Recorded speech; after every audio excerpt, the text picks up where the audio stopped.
question du Conseil supérieur de la magistrature, le statut du Conseil supérieur de la magistrature. Et les assises n'ont pas pu épuiser ce débat. Ce débat est resté inachevé parce que les assises ne sont pas parvenues à un consensus sur le statut du Conseil supérieur de la magistrature.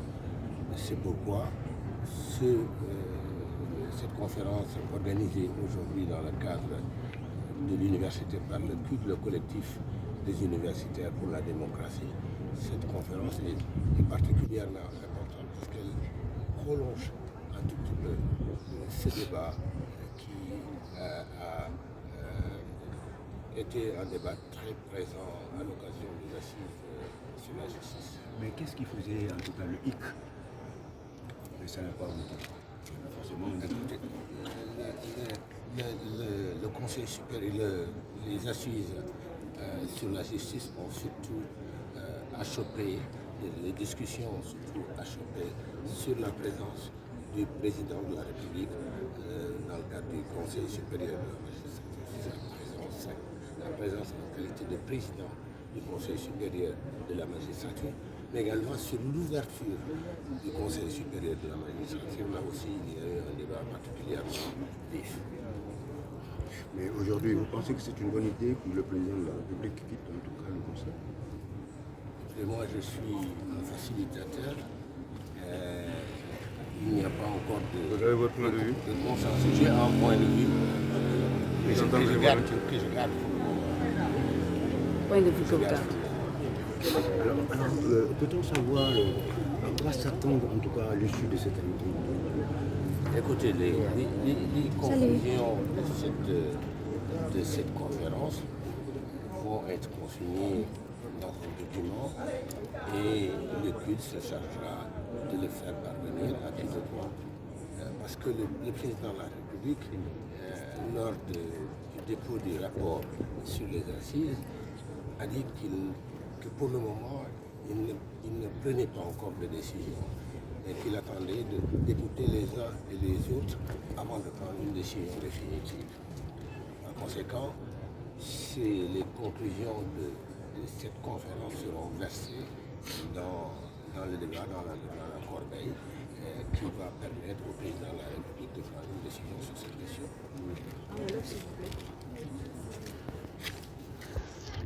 Waaw, conférence bi CUD moo ko organisé. CUD nag mooy collectif des universitaires pour la démocratie. CUD dafa nekk benn kuréel bu nga xam ne kuréel ay jàngalekat ak ay chercheurs moo tax CUD sax léegi sax think tank dafay dem évoluer pour nekk think tank. CUD nag joué na rôle bu am solo ci élection yi ci crise bi ñu amee def na ay veillées citoyennes yu am solo def na ko ci dëkk bi. Alors débat bi li ko waral, conférence bi li ko waral mooy que ci assise sur la justice yi amuñu woon consensus. Waxtaan nañu ci mbirum statut magistrature, Conseil supérieur de la magistrature, mais amuñu ci accord ba donc question boobu dañ ko mujj jébbal président de la République pour mu jël décision. Loolu moo waral ñu ne comme débat bi jeexul woon foofu nañ ko continuer fii. Conférence bi continuation wu débat boobu rek la. Léegi nag li ñu def li ñu paree ci waxtaan bi, li ñu décision yi nga xam ne jël nañ ko, conclusion yi nga xam ne jël nañ ko, dañ koy tënk ci benn bataaxal. bu ko defee ñu yónnee ko président de la République, parce que président de la République keroog bi ñu koy jox rapport sur les assises de la justice dafa ne woon jëlaguma décision, léegi damay déglu ñëpp, bëgg naa déglu ñëpp bala may jël décision. Donc lii ñuy def nii buñ ci paree dañ ko koy jébbal, bu ko defee ñu jàpp ne dina ko dimbale pour mu jël décision bu gën. selon vous lan moo war a nekk taxawaayam ci conseil supérieur de la magistrature? lan moo war a nekk taxawaayam mooy bu fekkee ne dem na ba nekk ci conseil supérieur de la magistrature arbitre la war a doon arbitre la war a doon ku ci nekk waaye nekk gu ci ndax jëlagul décision. Nous remercions. Vous avez votre mot à dire. Léa Serer. Oui, bien sûr. Je suis Ferdinand Diène Faye, maître de conférence titulaire en droit public à la faculté de droit de l'UCAD et je suis le coordonnateur du CUD. Aujourd'hui, vous avez organisé une conférence publique sur le Conseil supérieur de la magistrature. Quelle réforme pour une justice performante? D'abord, la première question. Quelle réforme faites-vous déjà pour une justice performante? Alors, ce sont les panélistes qui sont en train de répondre à cette question. Comment réformer le CSM pour que cela puisse être profitable à notre justice? C'est la question qui se pose. Comme le professeur Babacar Gueye, je remercie au passage d'avoir accepté de venir être avec nous ce matin. Il a été le facilitateur des assises. Alors, c'est une question à laquelle les panélistes sont en train de répondre. Mais dans tous les cas, c'est une question cruciale. Autrement dit, véritablement, l'indépendance de notre justice dépend de ce qu'on fera du Conseil supérieur de la magistrature. J'ai, comme le président Babacar Gueye, une position, mais ce sera discuté à l'intérieur.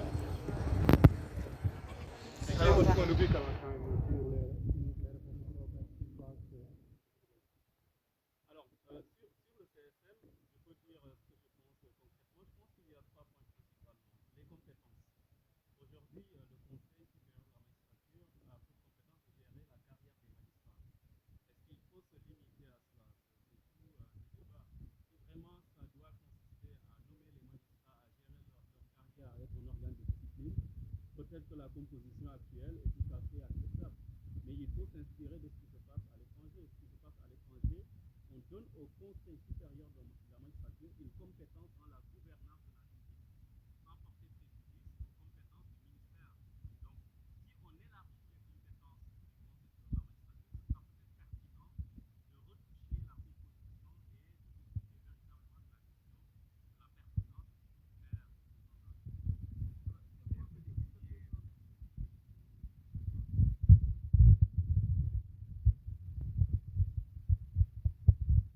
ministère. Alors, c'est une question qui, il ne s'agit pas de, on ne vient pas ici avec des choses, on vient avec des idées. On peut être d'accord, mais ce sera argumenté. On peut ne pas être d'accord, ce sera argumenté. On ne va pas dire le président avait fait une promesse, donc il doit quitter. Moi, ma conviction, c'est que pour la séparation des pouvoirs, on va dire que quel est le rapport, parce que ce n'est pas le président qui décide, mais le président est l'élu du peuple. Il a une légitimité qui est supérieure naturellement à toutes les personnes présentes dans le Conseil supérieur de la magistrature. Et donc peut-être que sa présence peut en certains moments gêner les autres membres à dire ouvertement ce qu'ils pensent et ce qu'ils veulent. Et de toute façon, l'essentiel est que l'exécutif, je comprends bien ceux qui pensent qu'il ne faut pas créer un gouvernement des juges. Le gouvernement des juges, c'est en fait un pays où c'est les juges qui décident de tout. Je pense que la justice est un pouvoir, mais il faut quand même administrer la justice. Et c'est l'objet de l'existence du ministère de la Justice. Ouais, donc je pense que l'exécutif peut être présent dans le Conseil supérieur de la magistrature, mais la présence du président n'est pas nécessaire. Pourquoi ne pas laisser le garde des Sceaux être présent et représenter l'exécutif? D'autant plus que, certains le disent, dans les faits, la présence du président de la République n'est que symbolique. Le véritable organe de l'exécutif présent et qui fait le travail, c'est le ministre de la Justice. Donc je pense qu'on peut passer à une réforme, bien sûr si on touche les compétences, permettre à ce que le président sorte du Conseil supérieur de la magistrature, et ça permet de garantir peut-être une certaine liberté et de permettre aux autres membres de pouvoir s'exprimer librement, parce que la présidence du président, quel que soit ce qu'on puisse dire, ça peut gêner en certains moments. Je ne suis pas en train de dire que les magistrats ne sont pas libres, loin de là. Alors, est-ce que vous pensez que si le président de la République se retire du Conseil supérieur de la magistrature, il n'y aura pas de manquement? Il n'y aura pas de manquement et en fait, il y a une autre manière de corriger.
plus